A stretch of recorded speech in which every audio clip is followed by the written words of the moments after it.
Hey there and welcome to my channel. This is Foggy Fiction and I am Haley. I'm a writer living with mental illness and it's December. When did that happen? First off, let me start by giving an update on NaNoWriMo. The last video I posted was on November 30th, the very last day of Nano, and I was less than 900 words away from getting that big win. I was also done with my draft. I know, but I'm an underwriter and a fast drafter, so it happens. And I was a little concerned about squeezing in those last words to hit 50K and get that win. So, did I do it? I did. I ended up writing 50,003 words, so for the first time ever, I won NaNoWriMo, and I'm freaking excited. It was just such a huge win for me. It was an awesome deal. It was so great. Yeah. I can't say enough how happy I am that I was able to squeeze out that win. It felt really good.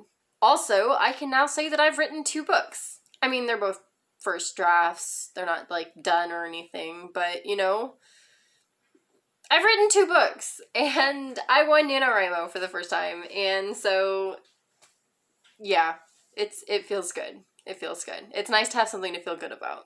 So now that I've finished NaNoWriMo, what else do I have in store for the rest of this year? My original plan was to not write anything at all this month, to just completely chill and avoid writing and focus on all of the other things that I've been neglecting. So, yeah, let's talk about those goals and all the other things that I'm working on this month. First and foremost, I absolutely am not going to be able to keep from writing this month. I already started brain dumping on 2 different ideas.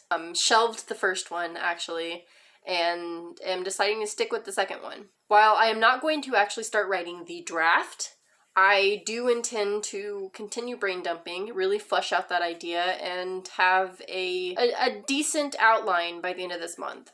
So, you know, there's that. I'm also pretty pumped about the fact that it is going to be different from the last 2 stories that I wrote. Both of them are pretty straightforward contemporary fiction. I'm bringing an element of fantasy into this one, which is something that was very prevalent in things that I wrote back in high school and college, so it's nice to be going back to that aspect of writing. Aspect of writing? I don't know, it's really an aspect of, I don't know. I'm just excited to be getting back to writing some fantasy, and so I'm looking forward to that. Continuing to flesh it out. I'm looking forward to continuing to flesh it out. It's gonna be, I can't not write. I can't not write. Also, I do intend to start back up with the poetry writing challenge tomorrow, hopefully. But I do intend to do it a little bit differently as I continue forward with it, so just check out my channel tomorrow for the video that I should have up tomorrow that's going to talk more on that. Outside of writing, I dove back into reading again. I'm obviously a big reader, as most writers are and should be. All writers should be readers. But I personally have a hard time reading when I'm in the middle of writing a draft. Like, short stories and poetry, sure, I can read while I'm working on those things, but a full-length novel, like, it's hard for me to read something else while I'm writing that. So I just kind of put my reading on hold last month while I was working on my Nano project. But I did start reading again this month, and it is December 6th, and I have already read an entire 12 books comic series called Unnatural by, hold on a second, Mirka Andolfo. I hope I pronounced that right. I'm pretty sure I didn't. I'm so sorry, but it was an amazing, amazing series. I loved it. I loved every bit of it. It was really, really good. And I loved it. I devoured it in like 2 days. So yeah, I loved it. Probably would have devoured it faster than that, but you know, I like to read at night, so sleep. And then also last night I picked up the 18th book in Lindsay Sands' Argino series that I've been reading since I was 15 or 16. 16. It's definitely 16. I've been saying 15. I've been reading her book since I was 15, but now that I'm thinking about it, I bought the first 3 books that I ever read of hers, which were like 6, 7, and 8, I think, in the Arduino series. I didn't know they were part of a series at the time. I bought those using the money that I did not use to buy a t-shirt at Taste of Chaos 2008, and I turned 17 in 2008. I was 16 when I went to see Avenged Sevenfold, so yeah, I was 16 when I started reading Lindsay's Hands. Not that that matters, but, you know, I just feel like I need to correct myself. I was 16 when I started reading her books. I've been reading them for a long time, is basically what I'm saying, and they're awesome, and I love her books, and I was excited to start reading them again last night, so that's what I did. So, yeah. Outside of reading, I started crocheting again. I don't know that I've ever really talked much about the fact that I crochet on this channel, but I've been crocheting for more than 20 years. My mother started teaching me when I was 7, so around the time that I started writing, actually. And I've stuck with it. I am a big fan of amigurumi. I hope I am saying that right. So I really love to crochet, but I started with it again. I had this idea that I've been wanting to do, this thing I've been wanting to make for my boyfriend's sister, and I, a couple weeks ago, just really started thinking about it and wrote up a pattern, and I finished making it last night. I would show you, but I haven't given it to her yet, so, you know, I will post pictures and in the pattern if anybody wants it, probably on my Facebook page that I have for my crochet projects. I'll post pictures on Instagram or somewhere, so. And then I've also got my temperature blanket that I need to catch up on. I don't know that I'll be able to finish it this month because I've been keeping a log of every day's temperature in my planner, but I think I've only crocheted up to like March. So I'm really behind, but we'll see if I finish the temperature blanket. If not, I've got those temperatures that can work on it next year. I'm not going to be doing a temperature blanket next year. This was such a big undertaking, and because of the stress I've had over that, I didn't make like hardly anything else this year. So, but I do want to finish it, so I'm gonna try to do that this month.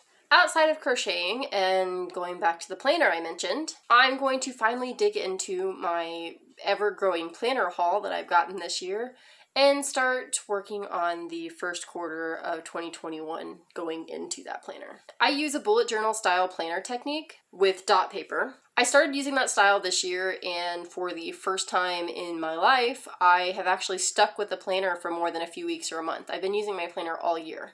So it's nice to finally find something that works for me.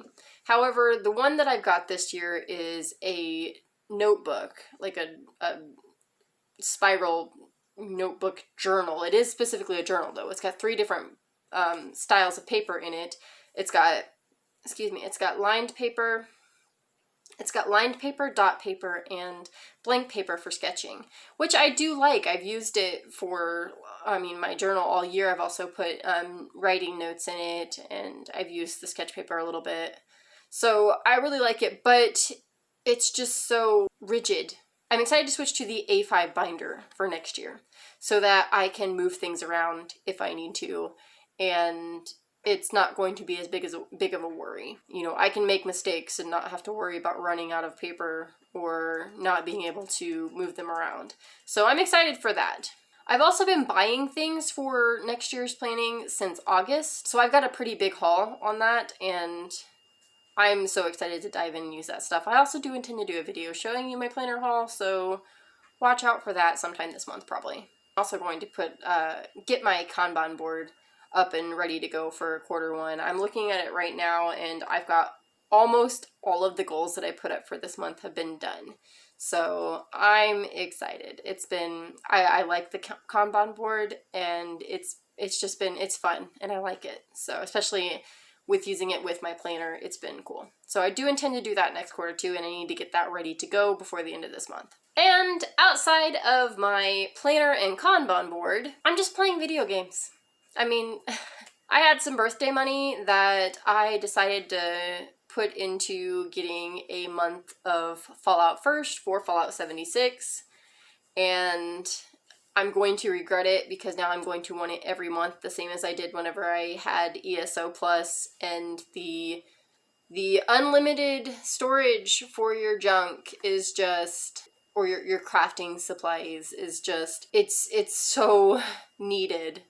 And you have to have ESO Plus on ESO, Elder Scrolls Online. You have to have Fallout First for Fallout 76 to have that. And so it's going to be a regret because I'm going to want to keep it. But it was my birthday money and I really wanted it, so I went with it. I'm not upset. But I've been throwing my time at that. I actually intend to play Fallout 76 when I'm done filming, editing, and posting this video today. So that's what I'll be doing before I have to go to work. Oh, and I started a TikTok. And I posted one video so far, and it's probably not very good, but and I haven't posted anything else. I don't know what else I'm going to post. I'm toying with the idea of doing writing prompts on there. My alpha reader suggested it, so who knows? But if you want to follow me, I'm Mental Denim on TikTok, and yeah, I guess I'll be there somewhat too. So yeah. Anyway, that is how my December is looking. I'm mostly trying to just chill until January because I have big plans for next year, specifically the start of next year. I have big plans coming up for the first of the year. I will be closing out betas on my first draft of the first book that I finished next week so that I can start my second round of revisions at the start of January. Then I plan to do one more round of betas, one more round of revisions, and then I'm going to start prepping to query, which is nauseating and exciting, and I can't wait to be at that point, but there's a lot that needs to be done before I get there, and so that's a big reason why I'm wanting to chill the rest of this month so that I can be prepared for next month when all of that starts. Then, while I've got those queries out, I'm going to start my first round of revisions on the draft that I just finished for NaNo so that I can send it out to betas. And then while it is out to betas, I'm going to actually start working on writing the idea that I'm going to be outlining this month. December is super chill so that I can flex hard next year. That sounded really weird. Oh well, whatever. So that's how my December's looking, and, you know, the start of next year, since I went there too. Let me know down in the comments what plans you have for the rest of this year, and if you've already started thinking about next year. Leave a like if you enjoyed this video, and subscribe if you're interested in following my very clumsy journey as a writer living with mental illness. Enjoy the happy moments.